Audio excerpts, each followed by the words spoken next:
Greetings and welcome to my dear Arians out there. This is Ron from Tarot of the Twin Sun. Tarot of the Twin Sun is a functional division within the Order of the Twin Sun. Please take only what you will. This is for entertainment as well as for guidance for those who need it. And we'll be looking into the first house, okay, the house of self-expression, the house of faith, as well as the beginning of the Dharmic principle. Usually this also pushes forward the axis of the first and the seventh, this type of reading, okay, which within the Great Mirror we'll see essentially a mirror image or perhaps karmic influences between Aries and a significant other. We'll do that a bit later in the reading, and also we'll begin with essentially a karmic reading with an incident in the month of December. Please take only what you will. I do thank you for your support of the channel, and we'll go ahead and get started.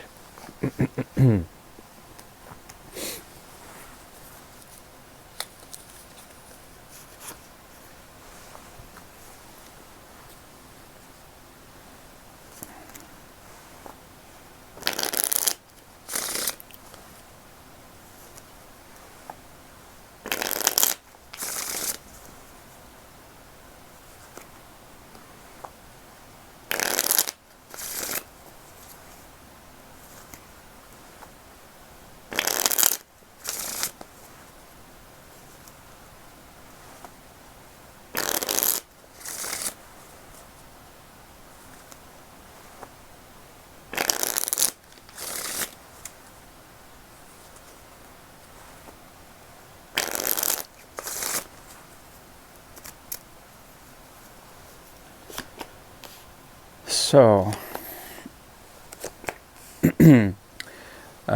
for December, at least karmically speaking, there is a very restful state.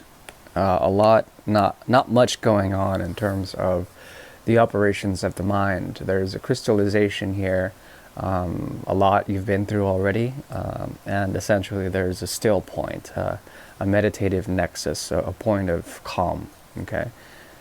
This is derived from the Four of Cups, and it moves into the Seven of Rods. Okay, so things will be heating up in terms of the movement of this still point, and then trying to assert yourself in certain realities, to also protect yourself from any choices that you've made in the past that you don't want to repeat. There's something about this Four of Cups in particular that points to the need to really not so when it comes to choice and limitations of choice, it seems to me that you're not looking for handouts, okay? You're not looking for something to be given to you that doesn't interest you. There's a very sort of unattached sort of grace about you. There's an element of grace, okay? At the same time, in the near future, there's a possibility when it comes to a specific incident to protect yourself, to essentially not to let in things that are apt to collapse or apt to fail.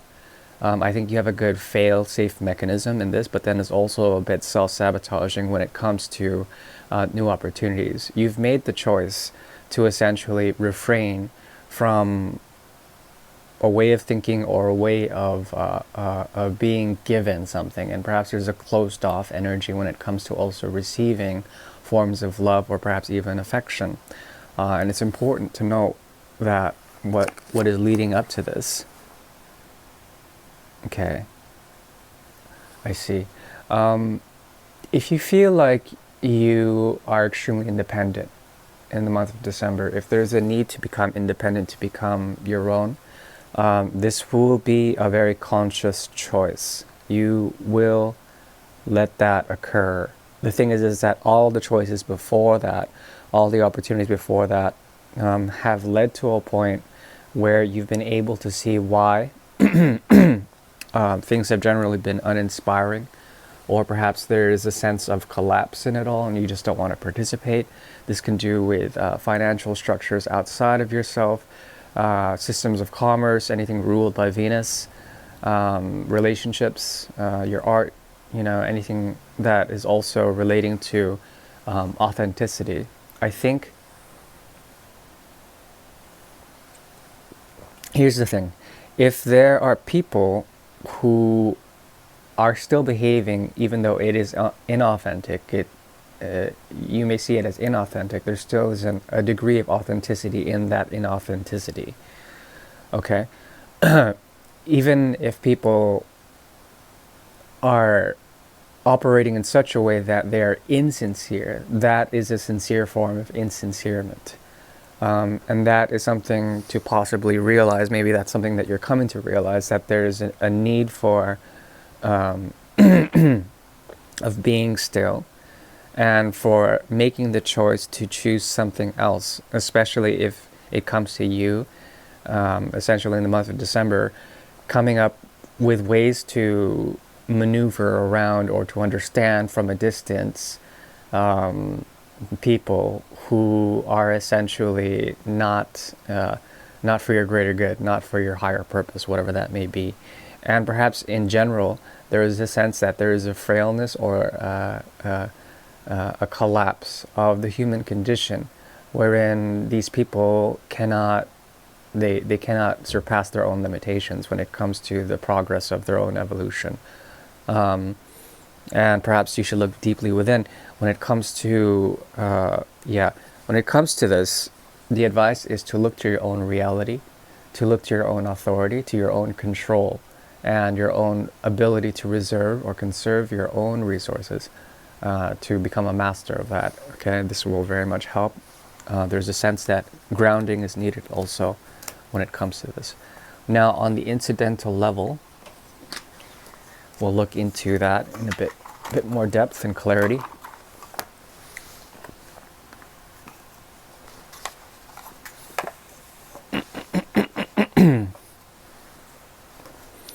So,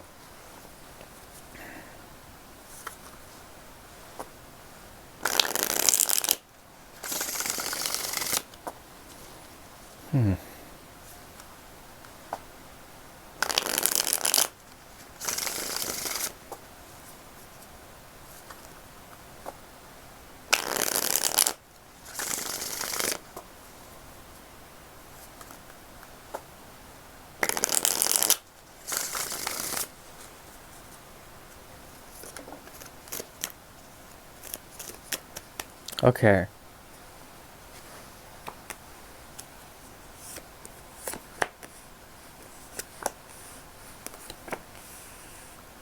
Okay.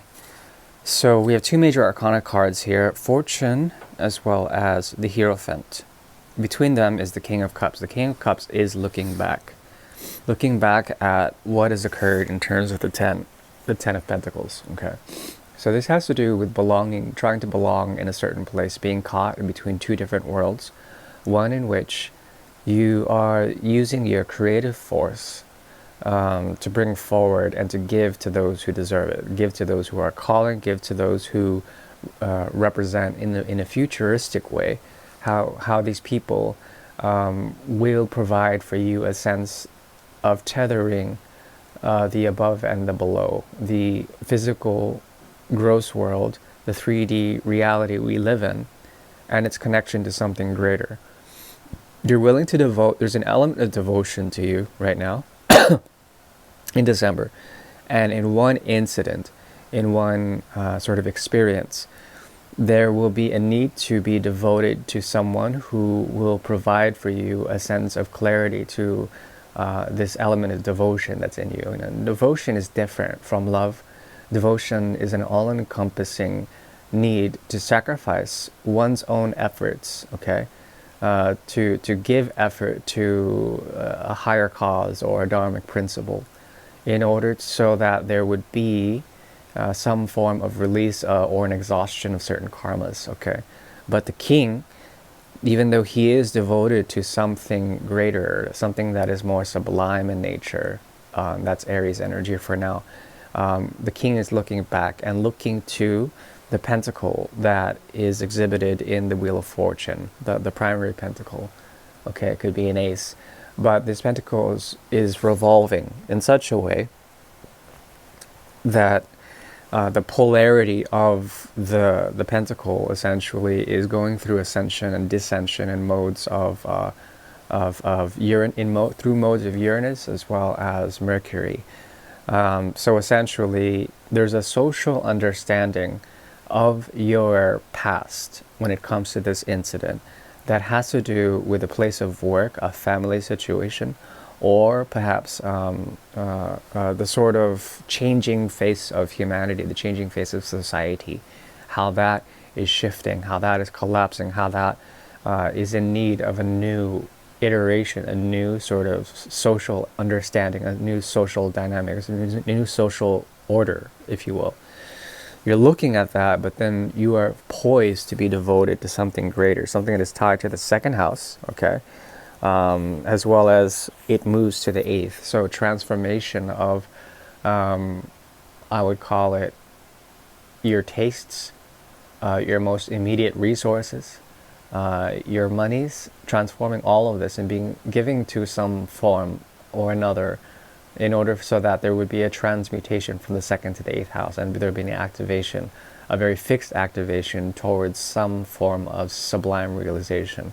If this is an inner quest, there is a sense that you can be devoted to something about this transformation that is being highlighted by Uranus in Taurus energy, okay, Taurus Uranus plus the North Node in Taurus, okay, and this activates essentially something great in terms of the ability to understand more of your voice and how there's something about some sort of deeper change in that voice, okay?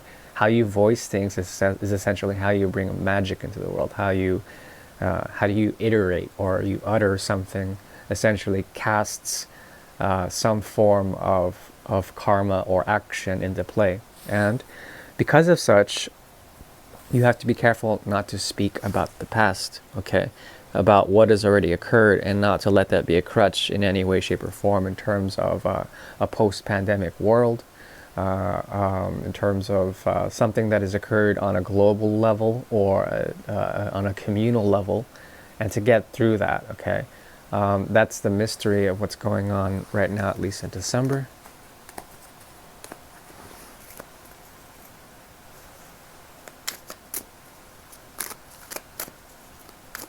Okay, so let's move on into...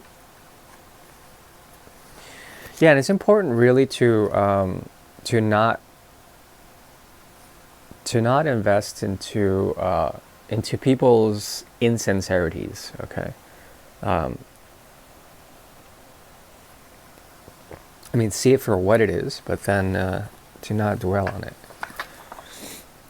Now we'll move into the segment known as the Great Mirror. The Great Mirror is a tool devised by the Order of the Twin Sun in order to see particular karmas that may exist between Aries and a significant other. Usually this is activated through the 7th house, which is inhabited by Venus. Okay, now the mystery of this is that the Sun and Venus have qualities that are essentially, one is the Atma Karaka, which is the solar influence, the sort of energy, the prana, the life force that combusts all, as well as nurtures all in terms of our solar system, and that is representative of Aryan energy. It is all knowing. It is all encompassing. It's also a source of life for us here in this realm.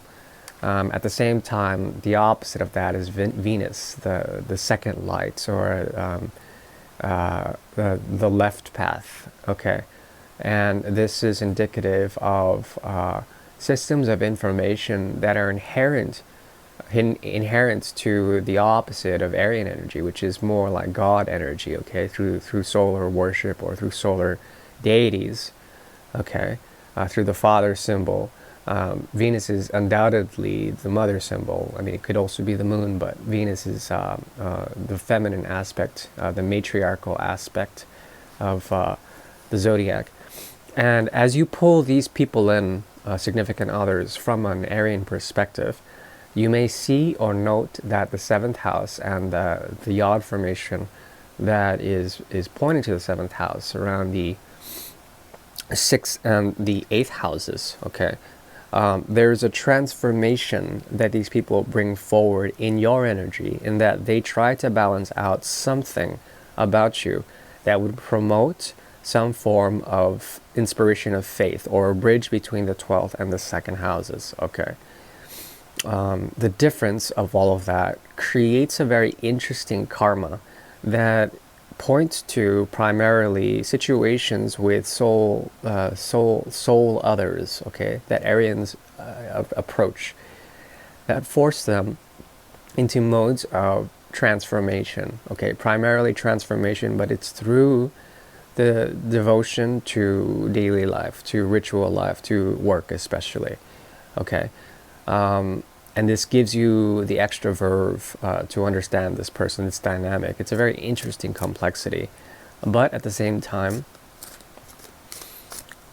excuse me, you would have to be able to discern whether these people are here for your common good or for the good of others, that they're not self-absorbed or not sociopathic. I mean, there's a tendency for Libraic energy to be sociopathic in a way, in that it is so self-sacrificing that it becomes detrimental to those. The Librans become imbalanced as others become balanced. That's the trick about it.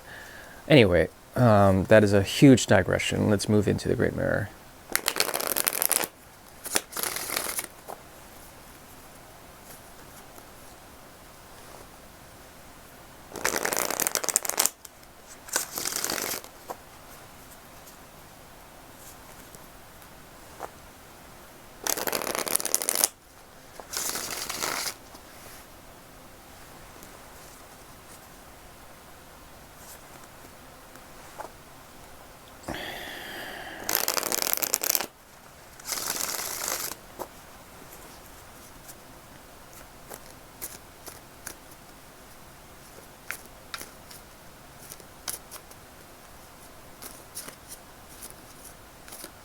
Okay.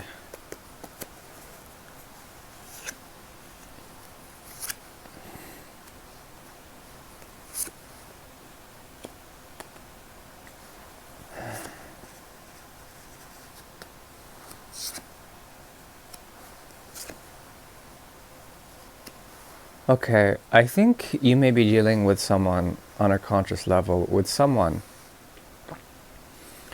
who cannot give you what you already have.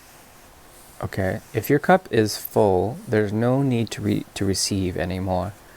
At the same time, they represent a kind of old flame, and I hate to use that cliche terminology, but there's something about them that once held the fire. And perhaps there's something about you that has made the choice to look elsewhere, to do things differently. On a more deeper level, okay, this person has a path of their own that they cannot seem to leave. It's something of a path of exploration. We have here La Prudence and we have Tracer. This is Virgo's card, this is Mercury, this is the Hermit, okay? The Hermit card, but it's in the reverse. And because of such, there's an abstraction about this person, distortion, something that is difficult to understand when it comes to the deeper layers of this connection. They represent someone who's devoted to self-realization, but they haven't found it yet, okay? They're devoted to something deep and profound, but they've lost their path. It's like a fallen angel, or someone who has somewhat lost the detail in that in which they do. It doesn't mean that they're a completely lost soul. No, I think they are debating some of the more elementary forces of what they do in terms of their emotions, their passions, and how these seem to sort of lose their essence. Okay, how their emotions, how their thoughts, their patterns, their passions, how it loses essence over time. Right now, there's a sort of difficulty in trying to understand why. Okay, I think you are here to show them on a very deep level the mystery between the 12th house, the 11th and the 12th house to the 6th house. Okay, there is something that you can teach them in terms of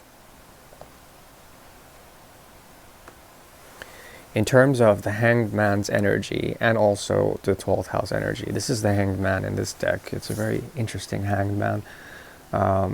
Therein is a woman who holds the caduceus of healing energy. Very Virgoan. There's a lot of Virgo in this reading. At the same time, she lifts up her dress in order that she may tempt the snake, okay? The snake of knowledge, the snake of also the lesser form in terms of the poisons or the sort of medicine that can come through the antithesis of poison. So there is this sort of remedial quality, okay? A remedial quality to this connection, wherein lots of healing can occur. Very profound healing can occur through this connection, okay? But for now, on a conscious level, it's difficult because there's a major lack of communication, of truth-saying. Lots of Aquarian energy here, and Sagittarian. Cancer, Pisces, lots of emotions on a deeper, more profound level. But I think the person that you're dealing with has put up this face, a barrier, wherein the communication cannot flow. There is a coldness and exactness, and you mirror this as well. You're both sort of very much self-focused in terms of what you need, what you're here to do. Okay. And as they look towards their own path and their own progression of what they are here to do, which is to seek out in a very abstract and artistic way, a very, very flexible way, very mutable way, a new path, okay? And this path they thought they had found already at one point. It's something that has been something of a sacrifice, something where they self-sabotage an aspect of their own realization. I think what's coming to be here is essentially a sense that you can provide for this person a sort of gift in terms of your own empowerment. That's what I'm seeing. So the more you self-empower, the more you manage, the more you can heal this connection in some sort of way. If this is toxic, which it very might well be, there's an ability for you to understand the elements of pain and to use this pain as an experiential sort of benefit for you. Meaning that going through the motions in terms of the connection, in terms of understanding it, okay, you would exhaust your own mental aptitude and your own inner voice. You would exhaust that to a point where you would understand the very nature on an intellectual level of the pain and the realm of experience when it comes to this exhaustion, okay? This is an act of finishing up certain karmas with this person so that there may be a way to detox very deeply. I think you are still somewhat invested in terms of providing an example, but your path leads to another way. It leads to another way, and a lot of this has to do with the burning out of karmas so that they may be exhausted. that they may be no longer necessary after you've done the work. Okay. The idea here is to take the High Priestess, for example. She is not on a path. She is standing between a path and a tree.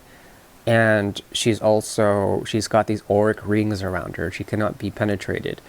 Even though she's completely naked, she is invisible. She's interdimensional. And she no longer needs to walk the path, okay?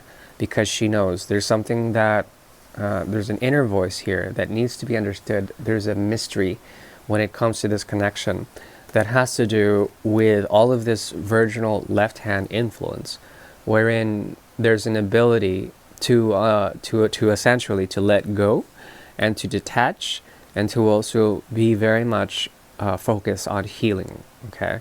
Focus on healing. We have the 4, the 8. This is the path towards liberation. We have Virgo as well as Cancer, and these are very nurturing energies. It has to do with healing, but because the High Priestess is in the reverse, there's something about the alienation and the sort of the alienated path that the High Priestess may walk if she needs to. And you can voice this out to others, meaning that you can share this secret with others. This connection, if it is secret, if it is unknown, you can make it known to others. And the trick would be to look to the 12th house, the 6th house, to look to also new connections that would be playful in nature, that would be innocent, and perhaps share these experiences with others. Okay, that is what I'm seeing. Okay, doesn't have to resonate. I mean, if it did, I hope you use this reading to your advantage. I do wish you well. Thank you. Bye bye.